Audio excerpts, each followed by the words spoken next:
Nous venons de voter cette semaine, lundi soir, la création d'une cinquième branche dans le régime de la sécurité sociale. C'est une cinquième branche pour l'autonomie. Avec cette cinquième branche, nous avons également créé le cinquième risque, qui est celui de la perte d'autonomie. Avec la création de ce risque de perte d'autonomie, nous reconnaissons le risque de perte d'autonomie comme un risque à part entière, couvert par la solidarité nationale. C'est un point essentiel, c'est une avancée sociale de grande importance. Ce cinquième risque, non seulement il couvrira la perte d'autonomie, mais aussi le soutien à l'autonomie. Permettez-moi de vous donner quelques précisions sur ces notions. L'autonomie renvoie à une liberté de choix, en ce sens, c'est un droit, mais c'est aussi la capacité d'une personne à effectuer seule les actes de la vie quotidienne. Quand cette autonomie est atteinte, partiellement ou totalement, alors on parle de dépendance. La dépendance, quant à elle, c'est un état durable d'une personne qui, suite à sa perte d'autonomie, a besoin d'aide pour accomplir les gestes de la vie quotidienne. Et donc, ce que nous reconnaissons, c'est bien cette perte d'autonomie et c'est aussi ce besoin de soutien, d'aide à l'autonomie pour aller vers une approche plus préventive. L'idée, c'est de reculer, voire d'empêcher l'entrée dans la dépendance. L'idée, c'est que nous sommes aujourd'hui dans une transition démographique d'importance. Nous aurons en 2040 3,5 fois plus de personnes de plus de 85 ans qu'aujourd'hui. Bien évidemment, un certain nombre d'entre elles auront des pertes d'autonomie, mais vraiment, nous voulons avoir une approche préventive pour retarder le plus loin possible cette entrée dans la dépendance. L'idée, c'est non seulement d'augmenter la durée de vie, mais c'est d'augmenter la durée de vie sans incapacité. Donc, c'est vraiment un signal très important de la politique autonomie que nous voulons porter, aussi bien pour les personnes âgées que pour les personnes en situation de handicap. Donc, j'insiste beaucoup sur ce point parce que ça me semble extrêmement important. C'est pour nous, la création de cette cinquième branche, un projet de société. De quoi s'agira-t-il? Il va s'agir, bien évidemment, d'ancrer ces besoins spécifiques liés à l'âge ou à l'handicap dans l'organisation de la sécurité sociale, mais pas seulement d'un point de vue monétaire. L'aspect financier est un aspect qui garantit l'organisation d'un certain nombre de mesures. Nous voulons aussi y donner plus de visibilité, plus de transparence. Nous avons également voté le fait que cette cinquième branche serait pilotée par la Caisse nationale de solidarité pour l'autonomie. Elle est tout à fait, selon nous, en capacité pour gérer cette branche, puisqu'elle en a l'expérience et les compétences. Pour mémoire, je vous rappelle que cette caisse a été créée en réponse à la canicule de 2003. Elle a été créée en 2004 pour justement accompagner les personnes en solidarité, les personnes qui sont dans ces situations de perte d'autonomie.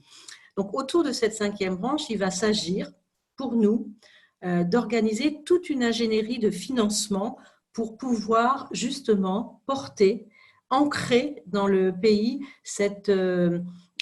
ancrer cette politique autonomie et pour pouvoir créer les fondations de notre loi grand âge autonomie. Nous la voulons ambitieuse. J'ai déjà eu l'occasion d'en parler et je vais revenir tout à l'heure sur certains points de cette loi et ce que je mets derrière cette loi ambitieuse.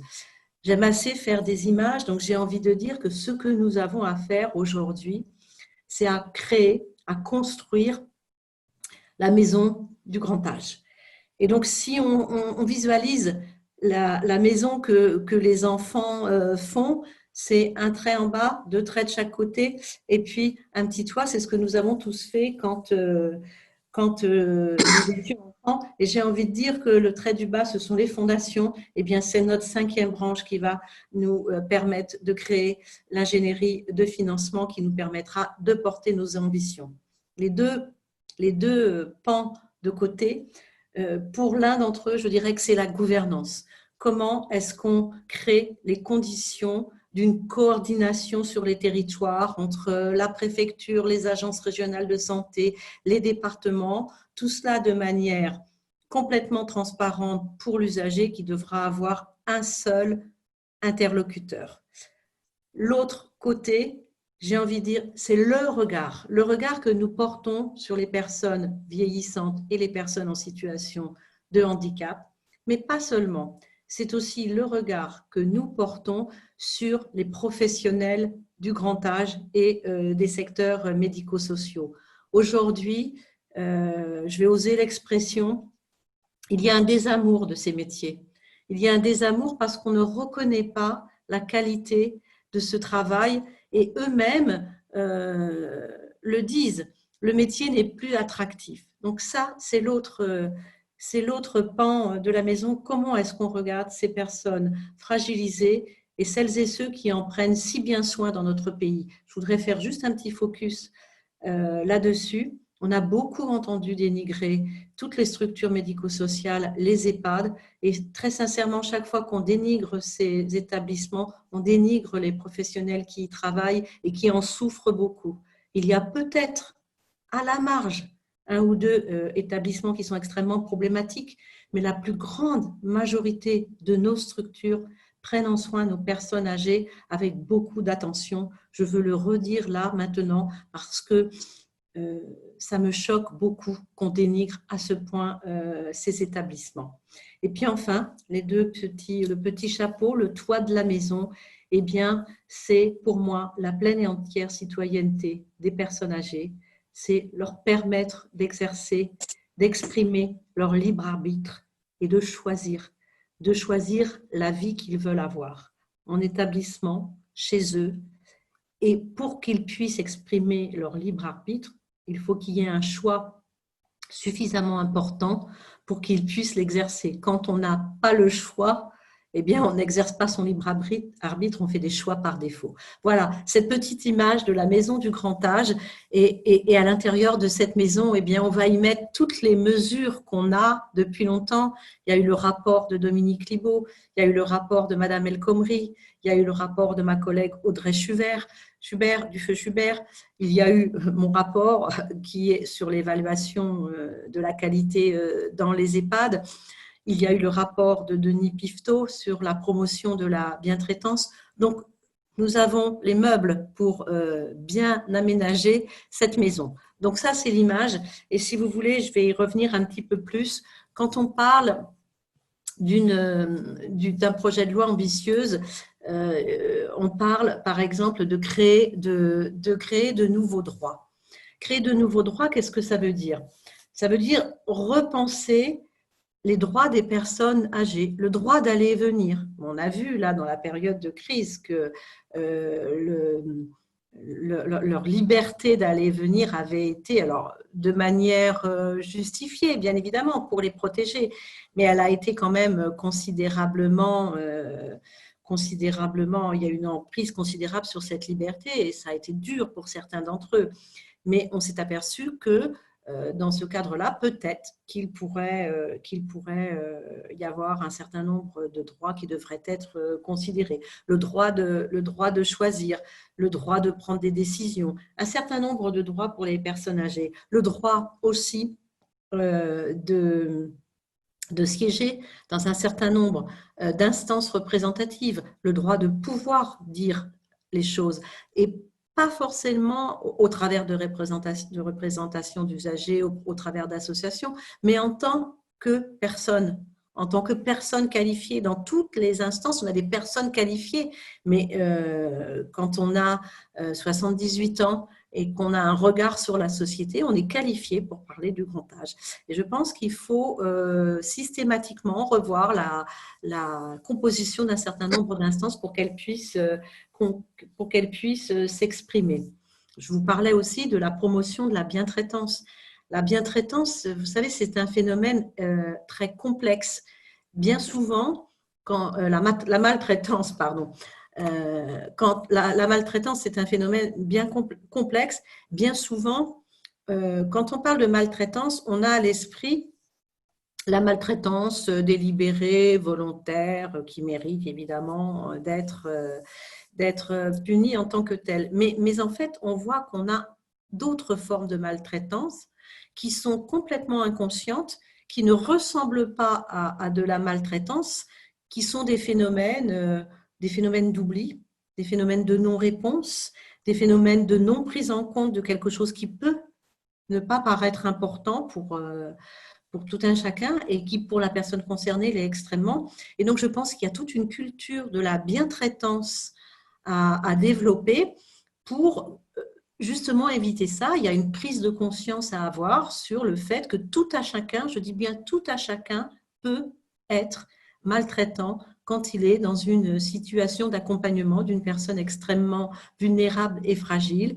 Et donc, il faut avoir cette conscience à l'esprit et il faut, c'est ça, c'est de ça dont on veut parler quand on parle de promotion de la bientraitance, mais ça passe aussi par des systèmes d'alerte, de la formation. Je pense aussi que pour ça, rien ne serait mieux que des témoignages, des partages d'expériences, des organisations d'échanges de professionnels, de proches aidants, du service de domicile, un peu comme ce que vous faites, et qui raconterait, moi j'en ai entendu beaucoup de témoignages et qui raconterait et qui disait, voilà, je faisais ça pour lui faire du bien, mais en fait, en faisant ça pour lui faire du bien, j'étais maltraitante et je ne le savais pas. Voilà, c'est de ça dont il est question. On pourrait en parler de longues heures, je n'insisterai pas plus.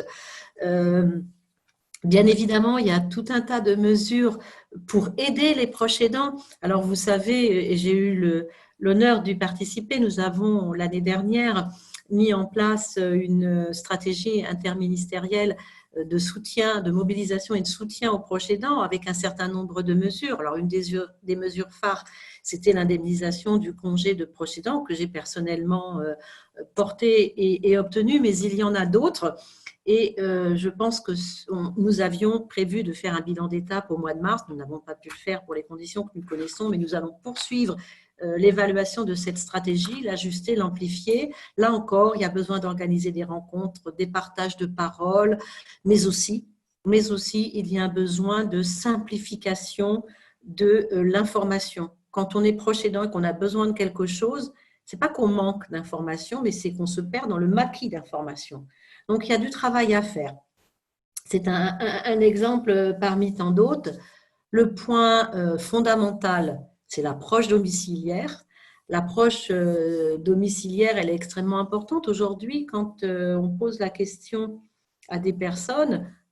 Pour 85%, je crois, ils souhaitent rester à domicile. Mais pour rester à domicile, il faut non seulement la prise en compte, comme elle existe, du besoin d'actes quotidiens par des professionnels. Ça, c'est évidemment absolument indispensable. Et ça doit être, à mon avis, reconsidéré tant dans les financements que dans l'organisation, parce que les professionnels de ce secteur sont aujourd'hui pas tout à fait bien traités, j'ose le dire.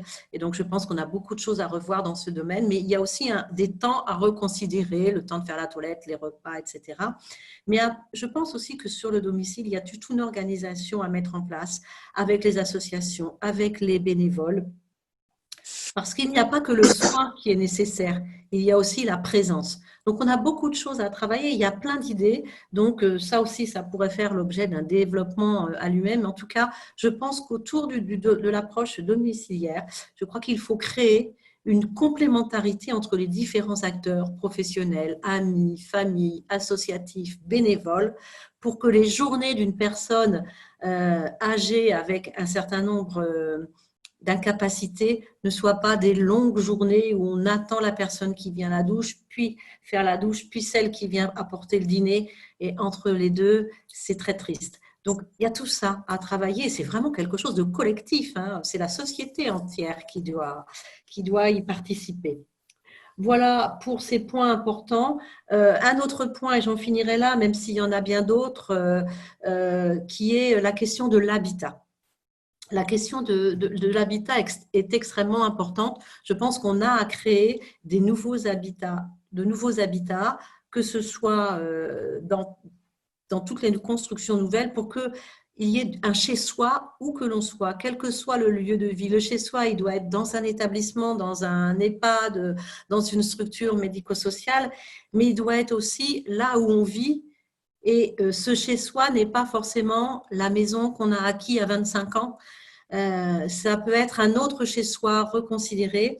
Et donc, il y a vraiment un gros travail à faire avec tous les professionnels de l'habitat et en même temps un travail à faire avec tous ceux qui travaillent sur la domotique. On a aujourd'hui des choses fabuleuses qui existent, il faut les développer, il faut les produire de manière à ce qu'elles soient moins coûteuses. Par exemple, il existe aujourd'hui des têtes de lit qui peuvent être connectées à un SIAD, ça existe au niveau prototype aujourd'hui, ça reste quelque chose de coûteux, il faut travailler là-dessus, il faut aider la recherche.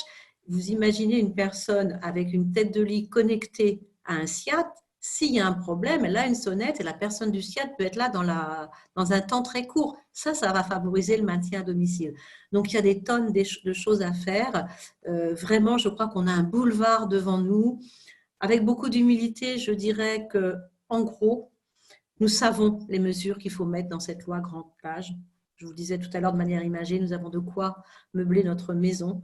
Il nous faut ce texte législatif pour nous appuyer dessus. Il nous faut aussi une politique. Tout ne passe pas par la loi.